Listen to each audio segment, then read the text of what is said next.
के लिए सबसे बेस्ट फंड कौन सा है ये हम आगे चल के देखेंगे।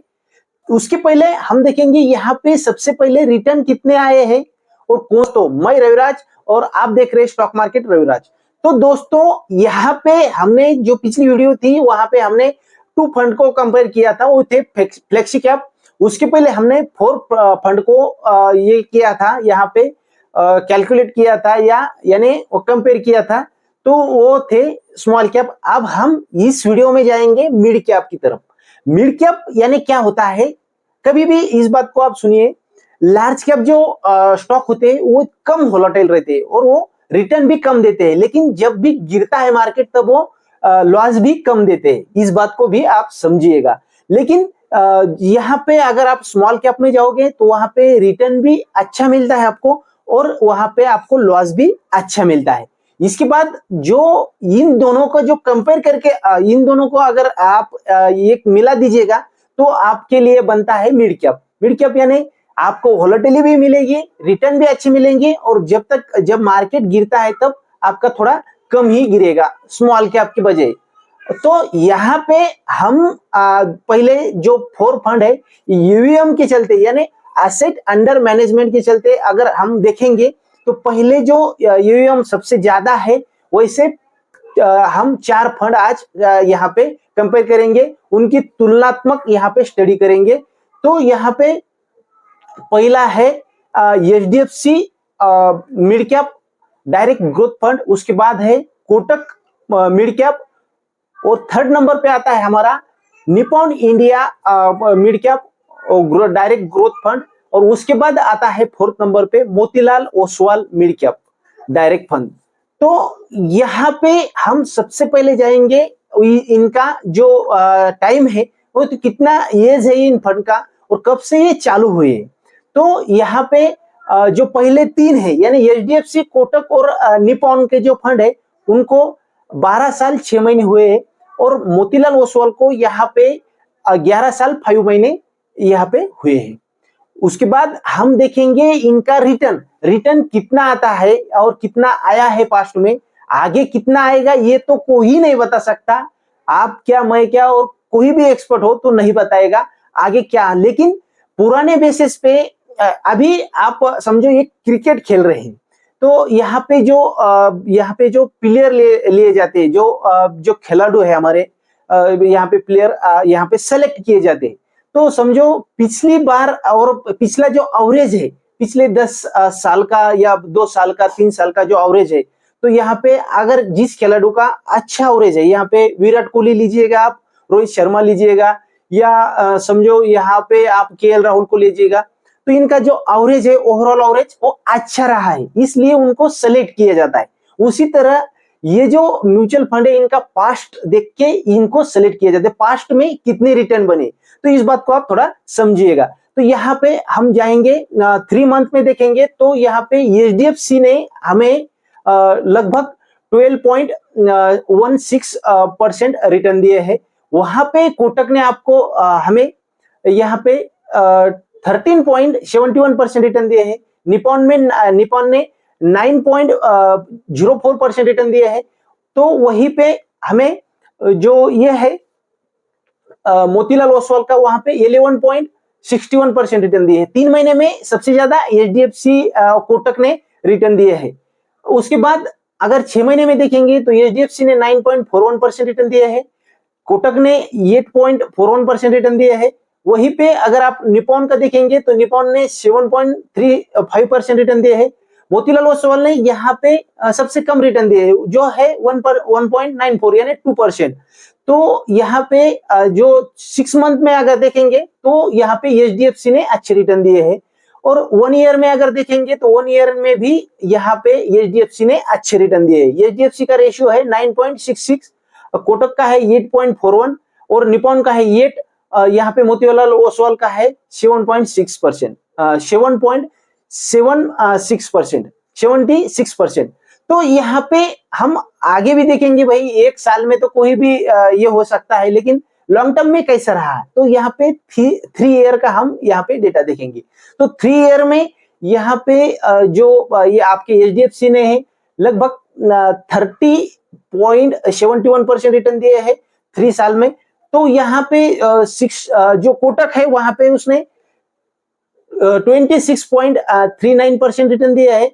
वहीं पे आपके जो निपॉन है, निपॉन इंडिया, उन्होंने 29.02% रिटर्न दिए हैं। तो यहाँ पे मोतीलाल ओसवाल सबसे अच्छा रहा है। तो मोतीलाल ओसवाल यहाँ पे 36.9% रिटर्न दिए हैं। अभी 3 साल में अच्छा है और यहाँ पे 3 साल में इन्हें 32.27% रिटर्न दिए हैं और 5 साल में 36% रिटर्न दिए हैं। तो 5 साल में 2 नंबर पे यहाँ पे एचडीएफसी है।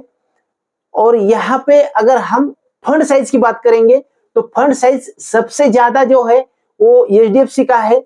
2 नंबर पे है कोटक का, 3 नंबर पे निपॉन का और यहाँ पे 4th नंबर पे आता है मोतीलाल ओसवाल का। उस यहाँ पे जाएंगे, उसका स्टैंडर्ड डिवीजन रेशियो अगर देखेंगे तो एचडीएफसी का 14.62% है, वहां पे कोटक का 15.95% है, यानी लगभग 16%। यहाँ पे और निपॉन का भी लगभग वही है और मोतीलाल ओसवाल का वहां उससे भी ज्यादा है। अब ये सर्टेन स्टैंडर्ड डिवीजन रेशियो क्या होता है, जब भी मार्केट गिरता है तो ये कितने % गिर सकते हैं ये रेशियो आपको बताता है। तो ये रेशियो ज्यादा फोकस करने की जरूरत नहीं, लेकिन कितना रिस्क लेते हैं ये फंड मैनेजर आपके फंड को मैनेज करते समय, ये इस बात का आपको गवाही देती थी। यहाँ पे जो स्टैंडर्ड डिवीजन रेशियो ये भी एचडीएफसी का ही अच्छा है। अभी शार्प रेशियो देखेंगे तो शार्प रेशियो भी यहाँ पे एचडीएफसी का अच्छा है, 1.66 है, इधर 1.31 है, 1.49 और 1.5 है। तो ये सब यहाँ पे आया। लेकिन रिटर्न के मामले में आपको यहाँ पे मोतीलाल ओसवाल है। अभी और कुछ आगे जो जानकारी है वो है हमारे टॉप होल्डिंग। अभी टॉप होल्डिंग में डिवाइडेड है या लगभग एक ही सेक्टर में है या कैसा है इनका, ये यहाँ पे हम देख सकते हैं। तो एचडीएफसी का टॉप 5 में यहाँ पे मैक्स फाइनेंशियल, फ्रोकेज, Federal Bank, AU Small Bank यहाँ पे और एचपीसीएल, ये इनका यहाँ पे होल्डिंग है। उसके बाद यहाँ पे अगर आप देखेंगे तो कोटक का है, फोर्टिज हेल्थ केयर, उसके बाद वो महासिस, उसके बाद सोलर इंडस्ट्री, उसके बाद जीवी वेट्रा डिक्सन टेक्नोलॉजी और निपॉन का अगर देखेंगे तो बीएससी, छोलामंडल फाइनेंस, प्रेस्टीज सिस्टम और उसके बाद एयू स्मॉल फाइनेंस। तो उसके बाद इधर अगर देखेंगे मोतीलाल ओसवाल, कॉफेज, डिक्सन टेक्नोलॉजी, कल्याण ज्वेलर्स और प्रेस्टीज सिस्टम। तो लगभग जो डाइवर्सिफाई अगर हमें मुझे लगता है इन्वेस्टमेंट तो वो यहाँ पे निपॉन का है। लेकिन यहाँ पे निपॉन जो है 3rd नंबर पे आता है यूएम के मामले में। रिटर्न के मामले में भी यहाँ पे लगभग आपको एचडीएफसी के बराबर ही है, लेकिन मोतीलाल ओसवाल से कम है। यहाँ पे इन्वेस्टमेंट का जो तरीका अच्छा लगा तो वो है कोटक का और यहाँ पे निपॉन का। लगभग यहाँ पे मोतीलाल ओसवाल का जो फंड में उनकी होल्डिंग है लगभग 10%। अभी यहाँ पे फंड से अगर निकालेंगे तो ये लगभग ये शेयर्स पूरे गिर सकते हैं, इस बात को आप थोड़ा समझिएगा। यहाँ पे अगर हम एक्सपेंसिव रेशियो, सबसे इंपॉर्टेंट रेशियो है एक्सपेंसिव रेशियो। तो एक्सपेंस रेशियो क्या होता है, तो एक्सपेंस रेशियो यहाँ पे कितना चार्ज लेते हैं ये आपके फंड मैनेज करने के लिए। तो यहाँ पे एक्सपेंस रेशियो सबसे कम जो है वो कोटक का है और यहाँ पे एचडीएफसी का जो एक्सपेंस रेशियो सबसे ज्यादा है, फिर भी उसका एयूएम ज्यादा है, क्योंकि लोग ज्यादा इसका कुछ भी अंदर का देखते नहीं, खाली जो स्टैंडर्ड जो है एचडीएफसी का नाम ज्यादा फेमस है। बाकी भी फेमस ही है सब, ये कोटक बैंक भी फेमस है, निपॉन भी फेमस है, लेकिन एचडीएफसी सबको मालूम है। लगभग जो निचले स्तर के लोग यानी आखिरी स्टेप का जो फाइनेंस का जो जाता है तो एचडीएफसी ही जाता है, उसके एसबीआई और एचडीएफसी ये सबसे नीचे तक ये बैंक का पहुंचे वाले हैं, यानी ये ग्रामीण यानी ये गांव खेड़े में भी पहुंच गए हैं। उसके बाद ये एग्जिट लोड यानी क्या होता है, जब भी आप फंड बाय करते हो उसके बाद आपको अगर सेल करना है तो कितना % एग्जिट लोड लेते हैं। तो यहाँ पे पहले 3 जो है एचडीएफसी, कोटक और निपॉन ये 1% लेते हैं। उसके बाद जो मोतीलाल ओसवाल है 2% लेता है ये एग्जिट लोड पहले 1 साल में, उसके बाद कोई एग्जिट लोड नहीं रहता। इस बात को आप थोड़ा समझिएगा। ये म्यूचुअल फंड जो रहते हैं ये लॉन्ग टर्म के लिए ही बने हुए रहते हैं। अभी ये सारे जो फंड है चारों, तो कौन से इंडेक्स को फॉलो करते हैं? तो ये इंडेक्स जो है वो इंडेक्स है 150 मिड कैप, ये इंडेक्स को ये फॉलो करते हैं।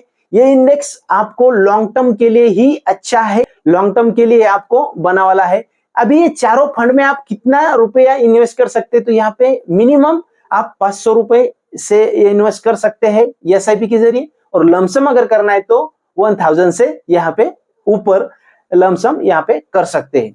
तो ये सारे फंड थे, इनमें से आपको कौन सा अच्छा लगा फंड, और आगे चल के आपको किस फंड में या आपकी किस फंड में एसआईपी है, इस बात को कमेंट में लिख दीजिएगा, क्योंकि यहाँ पे हर एक कमेंट का आपको जवाब दिया जाता है। अगर आप चैनल पे नए हैं या आपने पहली बार हमारा वीडियो देखा है तो चैनल को सब्सक्राइब कीजिएगा, वीडियो को लाइक कीजिएगा और अपने दोस्तों के साथ शेयर कीजिएगा। थैंक यू फॉर जय हिंद,